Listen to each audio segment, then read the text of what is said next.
Hey guys, welcome back to my channel exam लोग। तो friends, आज मैं लेकर आया हूँ यूपी पॉलिटेक्निक 5th सेमेस्टर वाले स्टूडेंट्स के लिए जो कि सीएस व आईटी ब्रांच के हैं, उनके लिए कंप्यूटर प्रोग्रामिंग यूजिंग पाइथन का प्रीवियस 10 ईयर का मोस्ट इंपॉर्टेंट क्वेश्चंस लेकर आया हूँ जो रिपीटेड है।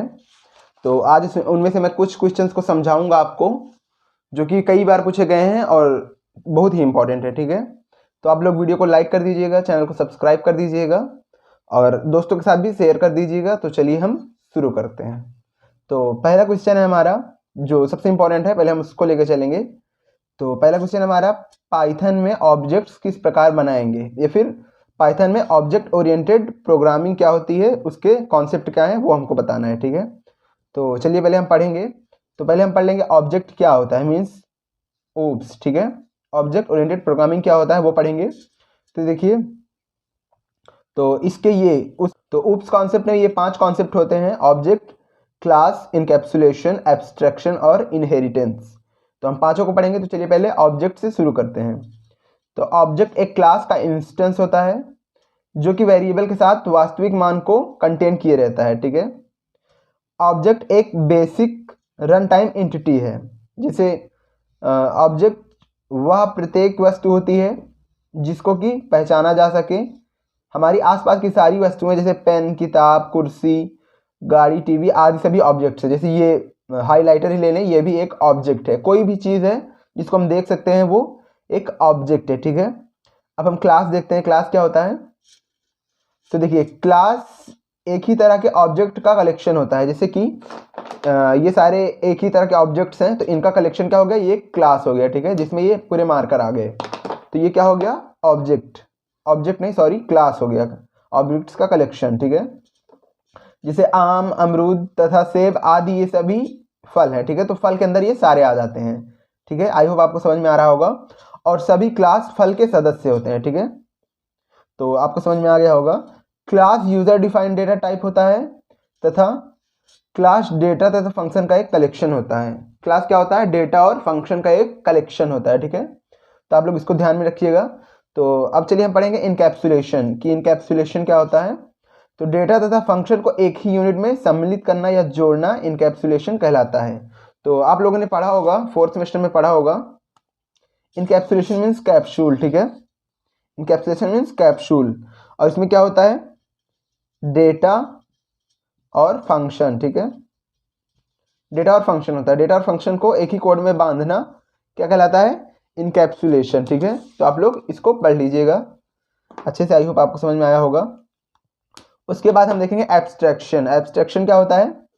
एब्स्ट्रैक्शन का अर्थ, एब्स्ट्रैक्शन देखते हैं। एब्स्ट्रैक्शन का अर्थ है कि ऑब्जेक्ट के केवल आवश्यक जानकारी को प्रदर्शित करना और बैकग्राउंड की जानकारी को छुपाए रखना। ठीक है, तो देखिए, जैसे कि ये बुक है, तो इसमें जो इंपॉर्टेंट क्वेश्चन है हम उसी को डिस्कस कर रहे हैं, और जो फालतू क्वेश्चन मीन्स जो बहुत कम बार आए हैं उनको हम लोग नहीं पढ़ा रहे हैं, उनको हाइड कर रहे हैं। तो यही क्या हुआ? एब्स्ट्रैक्शन, कि जो केवल इंपॉर्टेंट है हम उसी को प्रदर्शित करें और जो बैकग्राउंड में है उनको हम जाने दें। जैसे कोई सॉन्ग रिलीज होता है तो उसमें जो मेन एक्टर्स होते हैं वही दिखाई देते हैं और जो बैकग्राउंड सिंगर होते हैं वो नहीं दिखाई देते। ठीक है, तो जो मेन होता है वही दिखाई देता है और बैकग्राउंड की जानकारियाँ छिपाया जाता है। ठीक है, ये होता है एब्स्ट्रैक्शन। तो आई होप आपको ये भी समझ में आया होगा। और इसके बाद हम लोग बात करेंगे इनहेरिटेंस की। ठीक है, विरासत क्या होती है? इसको हिंदी में विरासत बोलते हैं, लेकिन आप लोग को इनहेरिटेंस लिखा ही आएगा और आप लोग पेपर में भी इनहेरिटेंस ही लिखिएगा। ठीक है, विरासत लिखने की जरूरत नहीं है। तो इनहेरिटेंस का अर्थ है इनहेरिटेंस। ठीक है, देखिए, इनहेरिटेंस क्या होता है पहले मैं आपको बता दूं कि कोई ऑब्जेक्ट मतलब कोई एक चीज है, उसी को देख के फिर उसी में से कोई और चीज क्रिएट करना क्या होता है? इनहेरिटेंस होता है, इनहेरिट करना। ठीक है, तो देखिए, अब किताबी लैंग्वेज में पढ़ते हैं। जावा में एक क्लास के द्वारा दूसरी क्लास के प्रॉपर्टीज, गुणों तथा मेथड्स को इनहेरिट कर लेना इनहेरिटेंस कहलाता है। ठीक है, तो पहले हम किताबी भाषा पढ़ेंगे, फिर मैं आपको समझाएंगे। वह क्लास जो दूसरी क्लास से ड्राइव्ड होती है वह सब क्लास कहलाती है, और तथा वह क्लास जिससे सब क्लास ड्राइव होती है वह सुपर क्लास कहलाती है। ठीक है, तो सुपर क्लास को हम बेस क्लास भी कहते हैं तथा सब क्लास को हम डिराइव्ड क्लास भी कहते हैं। ये तो हो गई किताबी भाषा। अब चलिए हम अपने से समझेंगे। ठीक है, कि क्या होता है इनहेरिटेंस। तो देखिए, ये कोई सुपर क्लास है। ठीक है, ये कोई सुपर क्लास है। चलिए हम इसको पापा लिख देते हैं। ये कोई सुपर क्लास पापा हैं और ये सब क्लास हम है, ठीक है। ये सब क्लास क्या है, हम है। तो पापा की कुछ क्वालिटीज जो हमारे अंदर आती हैं वही क्या कहलाते हैं, इनहेरिटेंस। जो हमारे परिवार के मेन सदस्यों का, जैसे कि पेरेंट्स हो गए, पेरेंट्स की जो क्वालिटीज हमारे अंदर आती हैं वो क्या हो गया, इनहेरिटेंस। हमने अपने पेरेंट्स की कुछ क्वालिटीज को इनहेरिट कर लिया, ठीक है, तो वो क्या कहलाएगा, इनहेरिटेंस।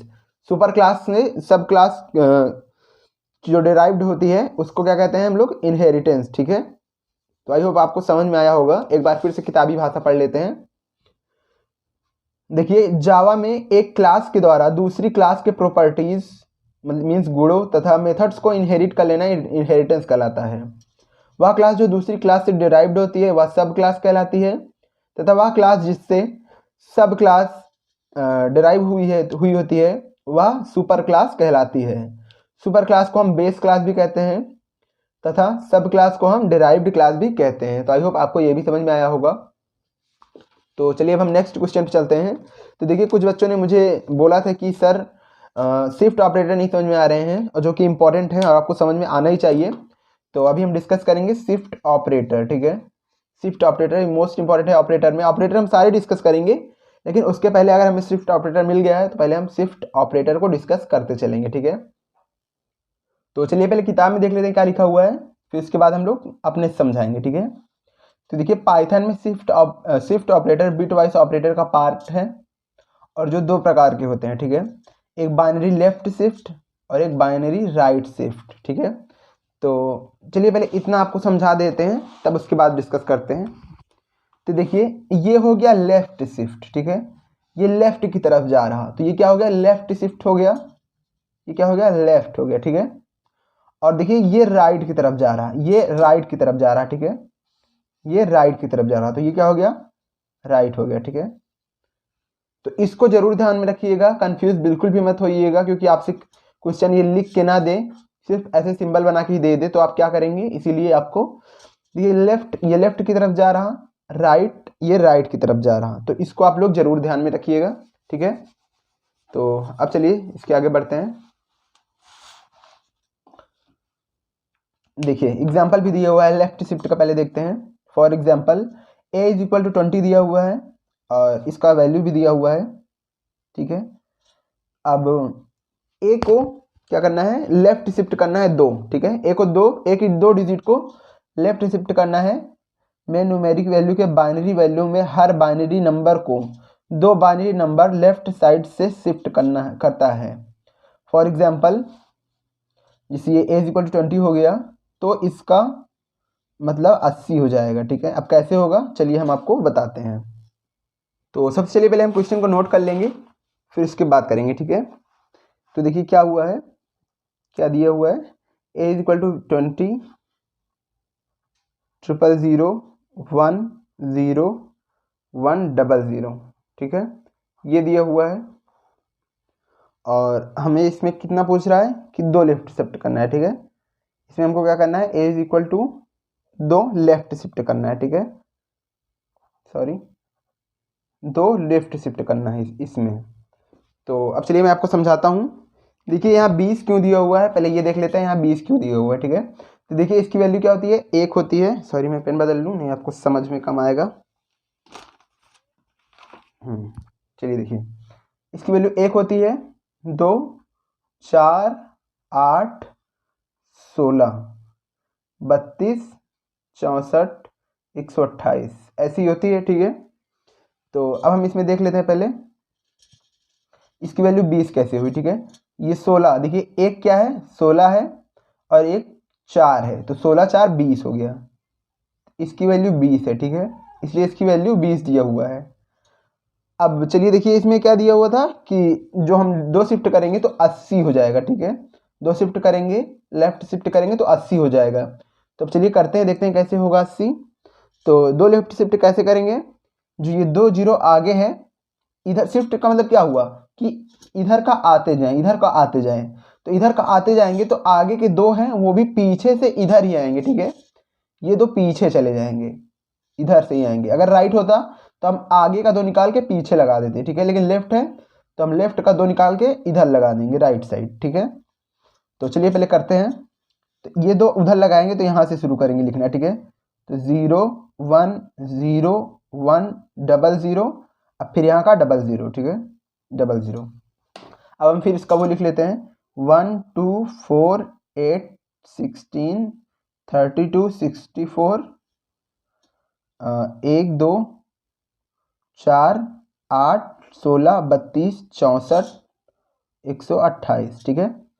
तो देखिए ये पहले 64 है तो इसको 64 लिखते हैं, प्लस 16 है तो 16 लिखते हैं। 60 10 70 10 80 इज इक्वल टू 80। देखिए 80 लाना था हमें और 80 आ गया है। तो देखिए आप करना क्या है, जितना लेफ्ट शिफ्ट दिया रहेगा हम उतने डिजिट को पीछे रख लेंगे।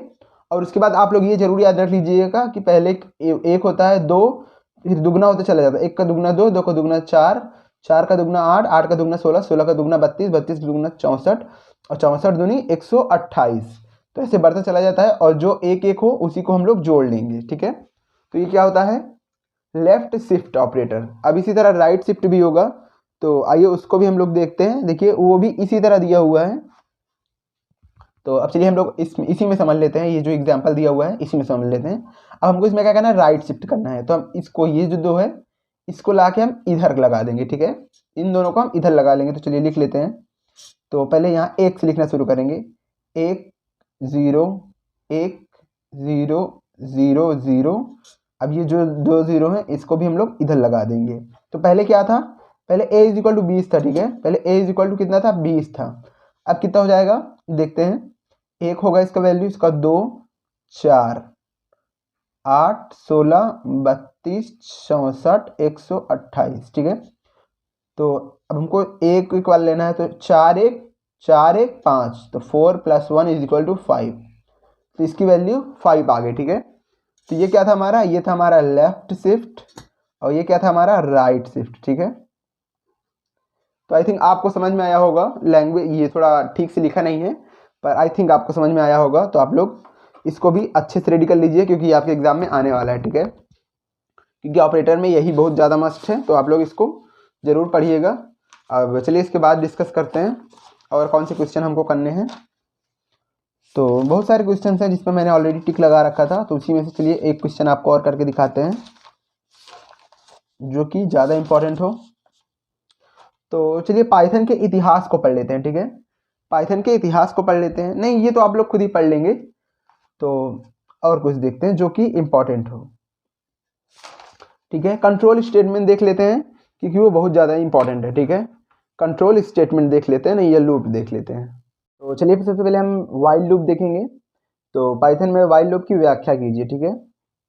तो चलिए हम वाइल लूप देख लेते हैं क्या होता है वाइल लूप। तो देखिए वाइल लूप को हम आसानी से डिफाइन कर सकते हैं। ये एक सिंपल लूप है, ठीक है। इसका सिंटैक्स कैसे होता है, वाइल कंडीशन लगती है। अब चलिए इसके एग्जाम्पल से समझेंगे कि ये क्या होता है। तो यदि हम हेलो वर्ड को 10 बार प्रिंट करवाना चाहते हैं तो हम इसके इसके जो तरीके हो सकते हैं चलिए उसको देखते हैं। तो अभी मैं आपको करके दिखाऊंगा, ठीक है।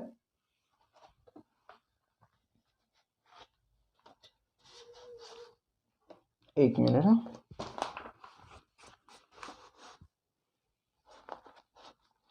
चलिए देखते हैं।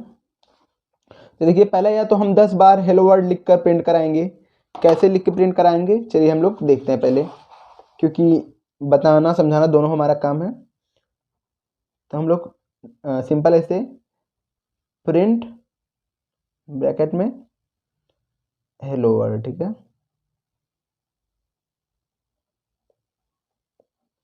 ऐसे लिख के प्रिंट करा सकते हैं पहला तो। और दूसरा टाइप भी हम बताते हैं। जैसे हम a इज इक्वल टू कोई वेरिएबल ले लें a नाम का। अब हम a में रख देते हैं हेलो वर्ड, ठीक है, हेलो वर्ड। अब हम कैसे कर लेते हैं प्रिंट a, ठीक है, प्रिंट a कर लेते हैं तभी हमारा हेलो वर्ड प्रिंट हो जाएगा। लेकिन इसी तरह हमको 10 बार करना होगा, ठीक है। इसी तरह हम लोग को 10 बार करना पड़ेगा। तो जब वाइल लूप आया तब हमें आसानी हो गई कि हम लोग जितनी बार चाहें प्रिंट करा सकते हैं, वो भी बहुत आसानी से कुछ लाइन के कोड ही लिख के, ठीक है। तो हम लोग कैसे लिखेंगे, जैसे हमारा a is equal to hello word है ही है, ठीक है।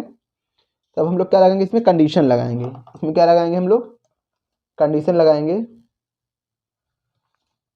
1 मिनट। तो चलिए कंडीशन लगाते हैं और आपको करके दिखाते हैं।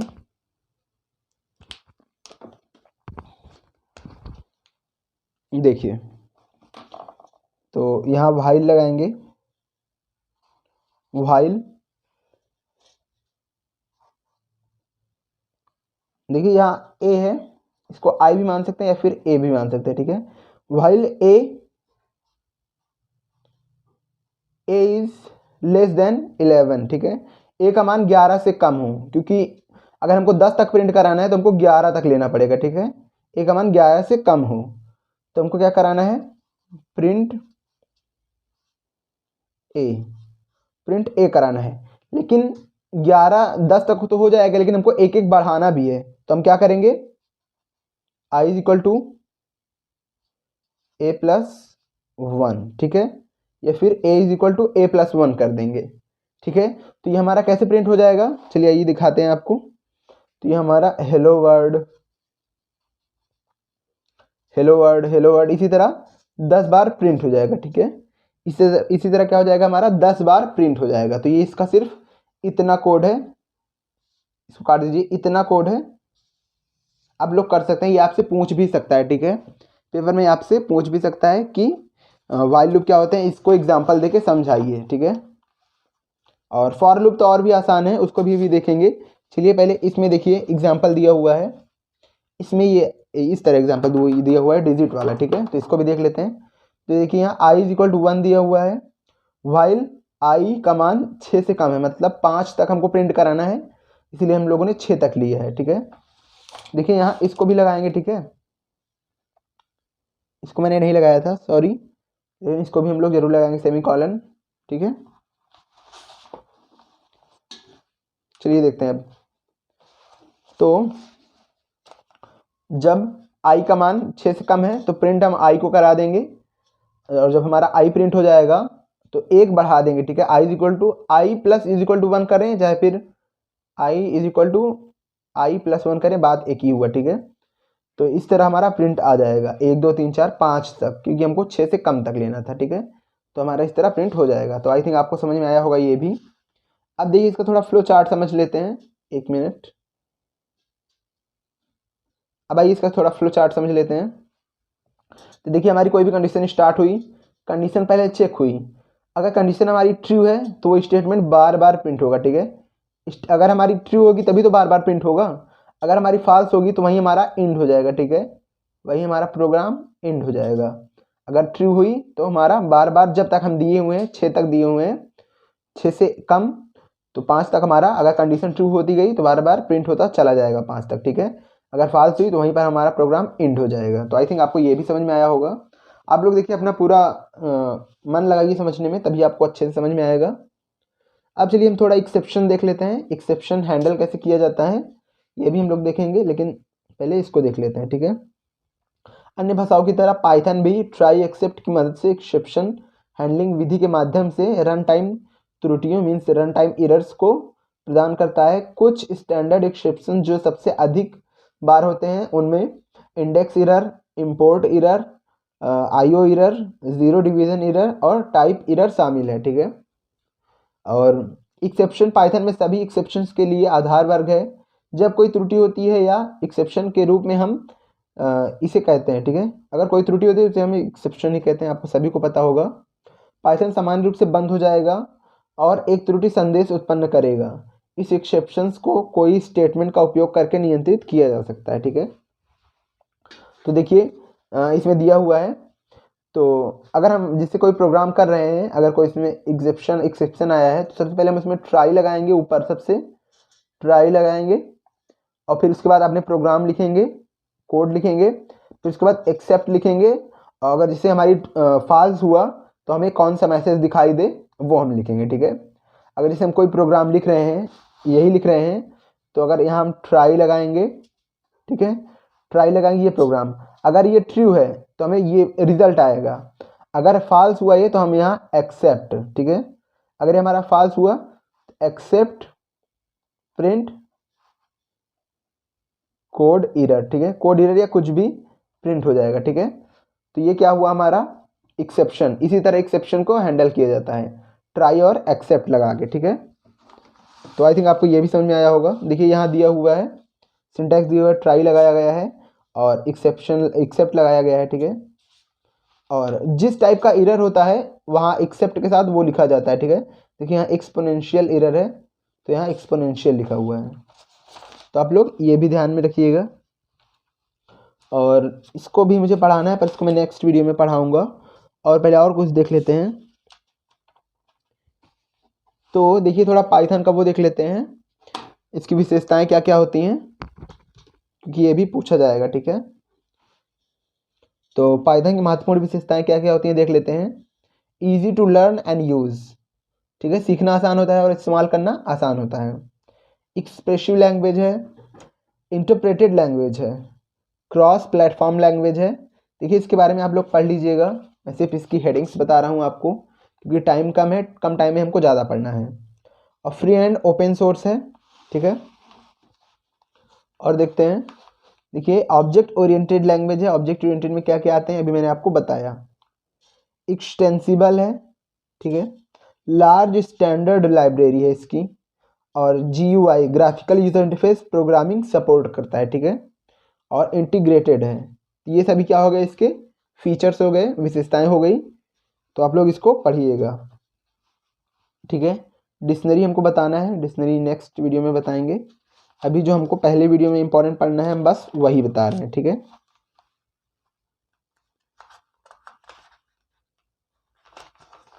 और ये पाइथन के वर्जन्स हो गए, ठीक है। देखिए ये पाइथन के वर्जन हो गए, आप लोग इसको भी देख लीजिए थोड़ा। Python 1.0 means 1.0, Python 1.5, Python 1.6, Python 2.0 और पाइथन 2.1, पाइथन 2.2, पाइथन 2.3, पाइथन 2.4। देखिए 1 है, 1.5 है, 1.6 है। उसके बाद 2 से लेके 2.7 तक है, ठीक है। 2 से लेके 2.7 तक है। उसके बाद 3 है और 3 से लेके अभी तक 3.7 तक आ गया है, ठीक है। 3.7 के बाद भी आया है 3.10, 9 या 10 तक आया है। 3.7.10 आया है शायद, ये तो 2018 का है। अभी नया भी आया है 3.10 आया है शायद, तो उसको आप लोग देख लीजिएगा। और सारे ऑपरेटर्स हैं, स्ट्रिंग ऑपरेटर जैसे हैं, ये सब भी हमको डिस्कस करना है। और अगर आप लोग की कोई क्वेरी होगी या फिर कोई क्वेश्चन होगा तो आप लोग मुझे मैसेज करिएगा, मैं आपको ज़रूर बताऊंगा, ठीक है। अब चलिए एक और इम्पॉर्टेंट क्वेश्चन देख लेते हैं, इफ एल्स स्टेटमेंट, ठीक है। इफ एल्स स्टेटमेंट ये बहुत ही इंपॉर्टेंट है, इसमें से एक क्वेश्चन आपको जरूर मिलेगा और उसमें का आपको कोडिंग भी लिखना पड़ेगा, ठीक है। तो पहले हम इसका कोड समझ लेते हैं, इसके बारे में तो हम लोग लिख ही लेंगे, हम मेन इसका कोड समझेंगे, ठीक है। तो चलिए हम कोड करके देखते हैं कि इफ एल्स स्टेटमेंट क्या होता है। तो देखिए जैसे हमको आई दिया है, आई हम यूजर से कुछ इनपुट ले लेते हैं इंटीजर में, इनपुट कोई भी नंबर, ठीक है, कोई भी नंबर, ठीक है। कोई, ये तो इसका हो गया, ये इसका हो गया, ठीक है।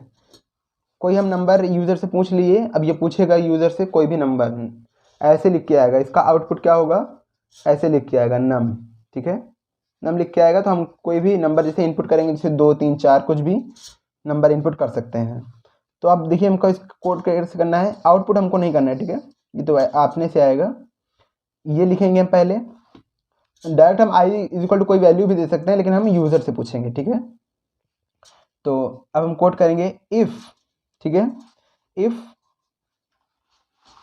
If i is equal to, देखिए यहाँ खुद ही दिया हुआ है, i double is equal to 10, ठीक है। तो हम कुछ भी ले लेते हैं, if i is equal to 10 print, if i is equal to 10 print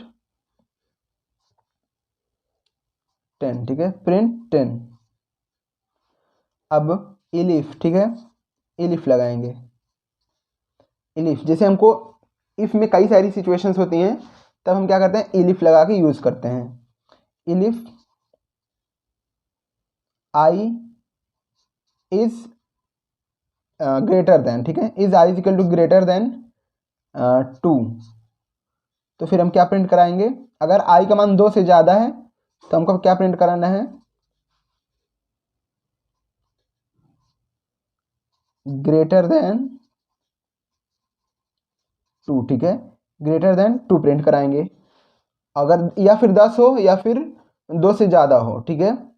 और इसी तरह हम इलिफ में कई सारे कंडीशंस लगा सकते हैं। और लास्ट में हमको एल्स एल्स एल्स प्रिंट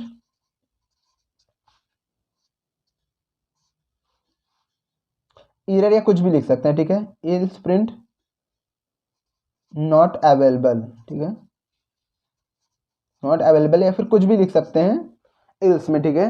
तो बेसिकली यही कॉन्सेप्ट हुआ। इफ़ अगर कोई कंडीशन दिया, अगर यूज़र 10 प्रिंट किया तो हमको प्रिंट कुछ भी करा देना है, प्रिंट यहाँ नाम भी अपना प्रिंट करा सकते हैं, बस दोनों कॉमा के अंदर रहना चाहिए, ठीक है, स्ट्रिंग के अंदर रहना चाहिए। इलिफ में हम कंडीशन दिए हैं अगर 2 से ज़्यादा हो, ठीक है, 2 से ज़्यादा हो तो प्रिंट हमको क्या कराना है, ग्रेटर देन 2। अगर हम इसी तरह कर सकते हैं कि अगर इलिफ में एक इलिफ और लगा कर दें कि आई का मान अगर 2 या 2 से कम हो तो हमको क्या प्रिंट कराना है, इस तरह भी प्रिंट करा सकते हैं। अगर यूज़र 3 प्रिंट कराया, अगर यूज़र 3 प्रिंट कराया तो हमको ग्रेटर देन 2 आएगा, ठीक है, इसका रिजल्ट क्या आएगा, 2 आएगा। अगर यूज़र 10 प्रेस किया तो इसका क्या आएगा, प्रिंट 10 होके आएगा। तो ये भी इफ इल्स कॉन्सेप्ट है, ठीक है। आई थिंक आपको ये भी समझ में आया होगा। अगर नहीं समझ में आया होगा तो आप लोग कमेंट करिएगा, मैं दूसरे वीडियो में आपको समझाऊंगा। थोड़ा इसकी थ्योरी भी देख लेते हैं ताकि आपको समझ में आ जाए, ठीक है। तो देखिए,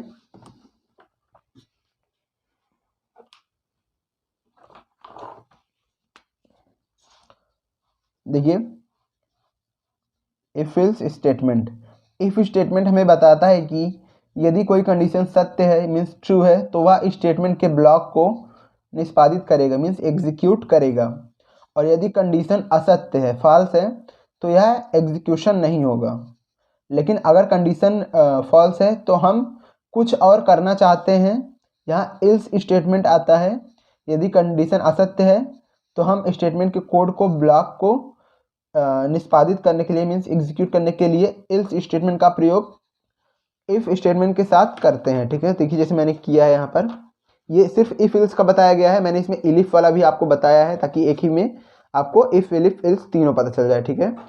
तो बेसिकली यही है इसका कॉन्सेप्ट। तो आप लोग इसको भी पढ़ लीजिएगा, अच्छे से तैयार कर लीजिएगा क्योंकि ये तो आपसे पूछा ही जाने वाला है, ठीक है। तो आई थिंक वीडियो ज़्यादा लंबा नहीं करेंगे। तो आई थिंक आपको आज का वीडियो पसंद आया हो। अगर आज का वीडियो पसंद आया हो तो वीडियो को लाइक करें, दोस्तों के साथ शेयर करें और हमारे चैनल एग्जाम लोग को सब्सक्राइब करें, ठीक है। तो जल्द ही मिलेंगे एक नए वीडियो में, तब तक के लिए हंसते रहिए, मुस्कुराते रहिए, लेकिन पढ़ते जरूर रहिए। जय हिंद, जय भारत।